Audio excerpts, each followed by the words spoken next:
أشهد أن محمدا رسول الله.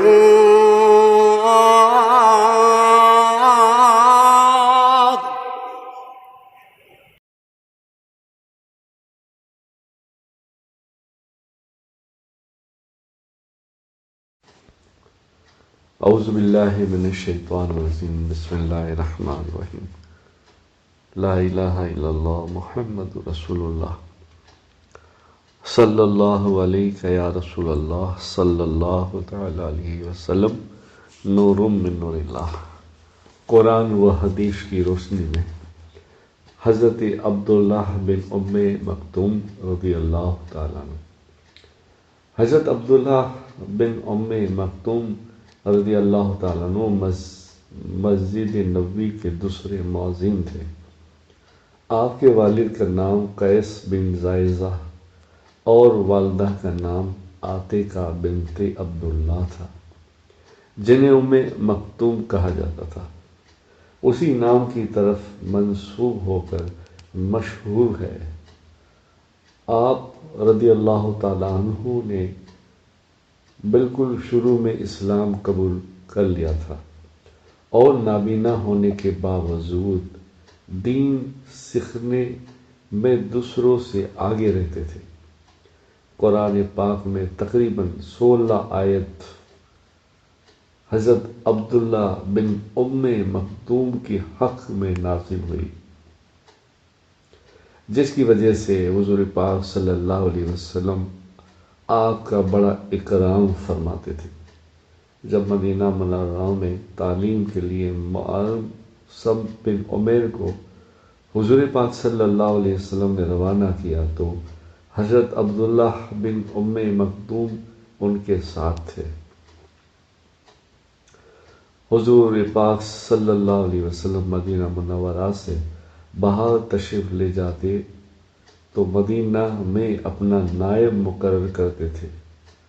فتح مکہ کے موقع پر حضور پاک صلی اللہ علیہ وسلم نے مدینہ میں حضرت عبداللہ بن ام مکتوم کو اپنا نائب بنایا تھا.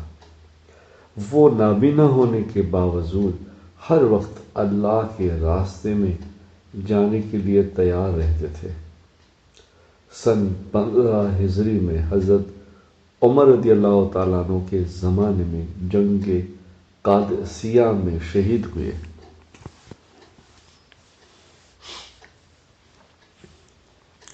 اللہ کی قدرت.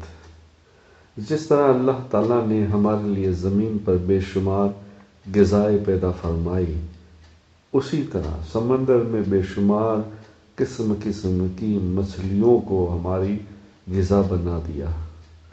لوگ ہزاروں سال سے سمندری مچھلیوں کا شکار کر کے اپنی غذا حاصل کر رہے ہیں، لیکن آج تک مچھلیاں ختم نہیں ہوئی. اور عجیب بات یہ ہے کہ کھارے اور میٹھے سمندر کی مچھلیوں کے ذائقے میں ایک خاص فرق ہوتا ہے. بے شک یہ اللہ کی قدرت ہے اور بندوں پر اس کی بڑی عنایت ہے، جس نے اس کے لیے مچھلی جیسی اہم غذا کا انتظام فرمایا. قرآن میں اللہ تعالیٰ فرماتا ہے، نماز میں اللہ کے سامنے عزیز بنے ہوئے کھڑے ہوا کرو. قرآن پاک سورہ بقرہ آیت نمبر 238. فائدہ: اگر کوئی شخص کھڑے ہو کر نماز پڑھنے کی طاقت رکھتا ہو تو اس پر فرض اور واجب ہے کہ نماز کھڑے ہو کر پڑھنا اور پڑھنا فرض ہے. حضرت ابو ہریرہ رضی اللہ تعالیٰ عنہ فرماتے ہیں کہ میں نے رسول اللہ صلی اللہ علیہ وسلم سے زیادہ صحابہ کرام کے ساتھ مشورہ کرتے ہوئے کسی کو نہیں دیکھا. کتاب ترمذی شریف حدیث پاک 1714. رسول اللہ صلی اللہ علیہ وسلم نے فرمایا، ایک تاجر لوگوں کو قرض دیا کرتا تھا. پھر جب یہ دیکھتا کہ کوئی مجبور ہے تو اپنے آدمیوں سے کہتا کہ اس سے قرض معاف کر دو، امید ہے کہ اللہ ہم کو بھی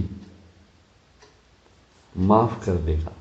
جب وہ مر گیا تو اللہ تعالیٰ نے اس کی مغفرت فرما دی۔ کتاب بخاری شریف، حدیث پاک 2078، روایت حضرت ابی ہریرہ رضی اللہ تعالیٰ عنہ۔ رسول اللہ صلی اللہ علیہ وسلم نے فرمایا، اگر کسی شخص سے کوئی علم دین کی بات پوچھی گئی اور اس نے اس کو چھپایا، حالانکہ وہ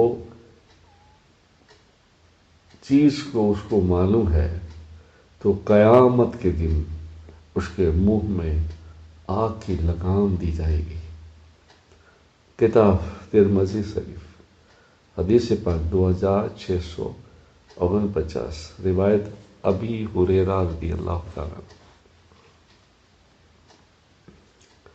رسول اللہ صلی اللہ علیہ وسلم نے فرمایا، اگر آدمی کے پاس مال و دولت کی 2 وادیاں ہو تو وہ تیسرے کی طلب کرے گا، اور آدمی کا پیٹ تو بس قبر کی مٹی ہی بھر سکتی ہے۔